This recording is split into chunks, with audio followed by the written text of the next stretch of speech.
নমস্কার বন্ধুরা, welcome back to my channel Champa Rannaghar. আজ আমি আপনাদের সঙ্গে শেয়ার করব তালের দুর্দান্ত স্বাদের পোড়া পিঠের রেসিপি। কলা পাতাতে আমি পোড়া পিঠেটা তৈরি করে দেখাবো। এটা খেতে যতটা সুস্বাদু, আর কলা পাতারও, যেহেতু কলা পাতায় পোড়াবো তো কলা পাতারও একটা খুব সুন্দর সুগন্ধ আসবে। তাহলে চলুন বন্ধুরা দেখে নিই আমার আজকের এই তালের পোড়া পিঠের রেসিপি, তাও আবার কলা পাতায়। কথা না বাড়িয়ে চলে যাচ্ছি সরাসরি রেসিপিতে। দেখুন বন্ধুরা, এখানে আমি একটা তালের পাল্প বের করে নিয়েছি। তালের পাল্প কিভাবে বের করতে হয় তার ভিডিও কিন্তু আমার আগে তালের বড়ার ভিডিওতে দেওয়া আছে, প্লিজ দেখে নেবেন। এখন এই বাটিরই এক বাটি নিয়ে নিয়েছি দুধ, ঘন দুধটাকে আমি একটু জাল করে নিয়েছি। এখন তার মধ্যেই আমি দিয়ে দেবো একটা গোটা তালের পাল্প। এখানে ওই ছোট বাটির 1.5 বাটি পাল্প আছে, আর এখানে এক বাটি দুধ নিয়ে নিয়েছি। আর খুব ভালো করে তালটাকে দুধের সাথে মিশিয়ে দিতে হবে। দেখুন ঠিক এইরকমভাবে একটু জাল করে নিতে হবে। এবারে আমি এর মধ্যে দিয়ে দিচ্ছি ওই বাটিরই 1 বাটি চিনি। আপনারা একটা বাটি বা কাপ রাখবেন, সেই বাটি বা কাপ মেপে সমস্ত উপকরণগুলো ব্যবহার করবেন। দেখুন তালটা প্রায় জাল হয়ে গেছে, ঠিক এইরকম রাখতে হবে, এর থেকে বেশি ঘন করা চলবে না। এবারে তালটাকে আমি একটা বাটিতে তুলে নিয়েছি। এখন এর মধ্যে কিছু উপকরণ মেশাবো। দিয়ে দেবো তালের পিঠে বানানোর জন্য মূল উপকরণ চালের গুঁড়ো 1/2 বাটি। এই বাটিরই 1/2 বাটি দিয়ে দিয়েছি। এই বাটির 1/2 বাটির একটু কম দিয়ে দিচ্ছি, অর্থাৎ 5 চা চামচ দিয়ে দিচ্ছি সুজি, আর 1/2 বাটি দিয়ে দিচ্ছি ময়দা। দেখতেই পেলেন বন্ধুরা। এবার সমস্ত উপকরণগুলোকে খুব ভালো করে হ্যান্ড উইস্কি দিয়ে মিশিয়ে নিতে হবে। ভিডিওটি চলাকালীন ছোট্ট একটু অনুরোধ করে নেব বন্ধুরা, আমার আজকের ভিডিও যদি আপনাদের ভালো লাগে অবশ্যই লাইক, শেয়ার আর কমেন্ট করতে ভুলবেন না। আর প্লিজ বন্ধুরা প্রথম থেকে শেষ পর্যন্ত ভিডিওটি দেখার অনুরোধ রইল। ব্যাটারটা খুবই ঘন মনে হচ্ছে, সেজন্য আমি আর একটু জল ব্যবহার করলাম। এখানে আমি কিছুটা 1/2 বাটিরও কম একটু জল ব্যবহার করলাম, আপনারা চাইলে দুধ ব্যবহার করতে পারেন। এবার খুব ভালো করে মিশিয়ে দিয়েছি, এখন ব্যাটারটা একদম ঠিক আছে। এবারে আমি এর মধ্যে দিয়ে দিচ্ছি পরিমাণ মতো লবণ আর একটা ইনো যদি আপনাদের কাছে না থাকে, এখানে বেকিং পাউডার 1/2 চামচ আর বেকিং সোডা 1/2 চামচ ব্যবহার করবেন। একটু জল দিয়ে আমি ইনোটার উপরে একটু জল দিয়ে অ্যাক্টিভ করে নেওয়ার পরে খুব ভালো করে তালের যে মিশ্রণটা আছে তার সঙ্গে মিশিয়ে দেবো। আর খুব দেখুন কতটা জালিদার হয়ে গেছে, কতটা ফ্লাপি হয়ে গেছে, দেখতেই পাচ্ছেন। এবার ওর মধ্যেই আমি দিয়ে দেবো কিছুটা কাজু বাদাম আর নারকেল কুচি। দেখতেই পেলেন বন্ধুরা, কিছুটা নারকেল কুচি আর দিয়ে দিলাম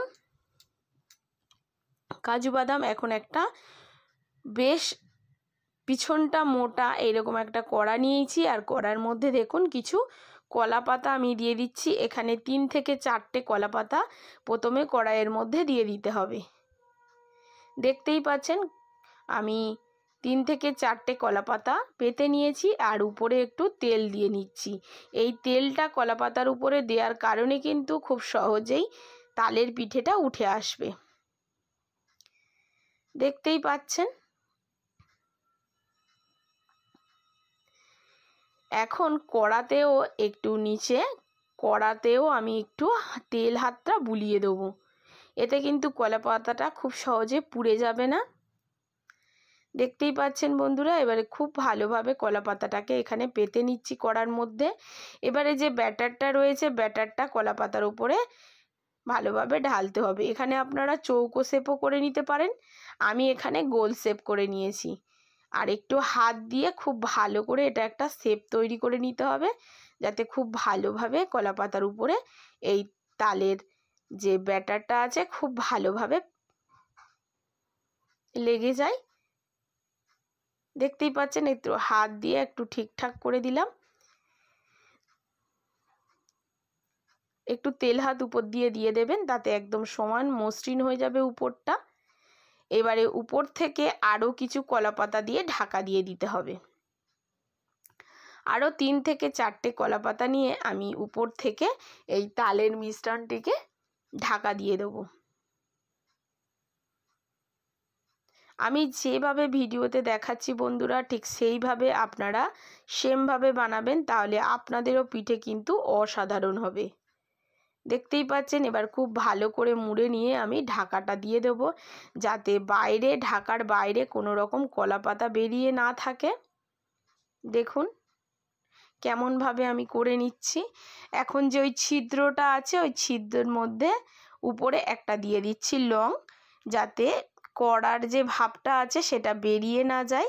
এই ভাপেই কিন্তু খুব ভালোভাবে এই পিঠেটা তৈরি হয়ে যাবে। এবার কড়ার মধ্যে বসিয়ে দিলাম। এবারে মিডিয়াম ফ্লেমে আমি এটাকে প্রথমে 15 মিনিট হতে দেবো। 15 মিনিট পরে দেখুন কলা পাতাটা উপর দিয়েও বেশ কালারটা চেঞ্জ হয়ে গেছে। এখন কলা পাতাটা আমি তুলে দেখিয়ে দেবো। দেখুন কলা পাতা যখন উপর দিয়ে ওই মিশ্রণটি ছেড়ে দেবে, তখনই বুঝতে হবে যে প্রায় কেক বা পিঠেটা আমাদের তৈরি হয়ে গেছে। এখন একটা টুথপিক ভিতরে দিয়ে দিচ্ছি, দিয়ে দেখিয়ে দিচ্ছি কোনো কিছু লাগছে না, মানে পিঠেটা সম্পূর্ণ ব্রেক হয়ে গেছে। এখন এ পাশটা আমি পিঠেটাকে পুড়িয়ে নেব। এখন একটা থালা নিয়ে নিয়েছি, থালার ওপরে কড়াটাকে ঠিক এইরকমভাবে উবুর করে দিলাম, দিয়ে পিঠেটাকে ঢেলে নিলাম। আবার কড়াটা বসিয়ে নিয়ে যে পাশটা কড়ার মধ্যে দিইনি সে পাশটা আবার দিয়ে দেবো পিঠেটার। দেখুন কলা পাতার কালারটা কেমন হয়ে গেছে, যে দিকটা পুড়ে গেছে। এবার খুব ভালো করে বসিয়ে নিলাম, নিয়ে আবারও উপর দিয়ে ঢাকাটা চাপা দিয়ে দেবো 15 মিনিটের মতো। বন্ধুরা এই প্রসেসটা অবশ্যই ফলো করবেন। আর 15 মিনিট অর্থাৎ এখানে আধা ঘন্টা লাগে এই পিঠেটা তৈরি করতে, পোড়া পিঠেটা তৈরি করতে। আর এটা খেতে কিন্তু অত্যন্ত সুস্বাদু হয়ে থাকে। অবশ্যই বাড়িতে একবার আপনারা বানিয়ে দেখবেন। দেখুন 15 মিনিট পরে আবারও আমি তুলে নিয়েছি, আর কালারটা দেখুন বন্ধুরা কতটা দুর্দান্ত হয়েছে পোড়া পিঠের। এবারে আমি গ্যাসের ফ্লেমটাকে অফ করে দেবো, দিয়ে পিঠেটাকে একটা থালাতে তুলে নেব। হালকা ঠান্ডা হলে আমি তারপরে এটাকে কেটে একটা প্লেটে সার্ভ করে দেখাবো যে কেমন হলো। ঠান্ডা হয়ে গেলে তারপরেই কাটবেন বন্ধুরা, তার আগে কাটতে যাবেন না।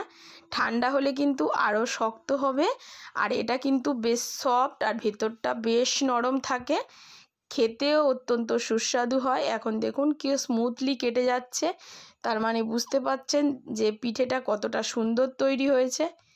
আশা করি বুঝতে পারছেন। দেখুন বন্ধুরা পিস করে কেটেও আমি দেখিয়ে দিলাম সামনে দিয়ে।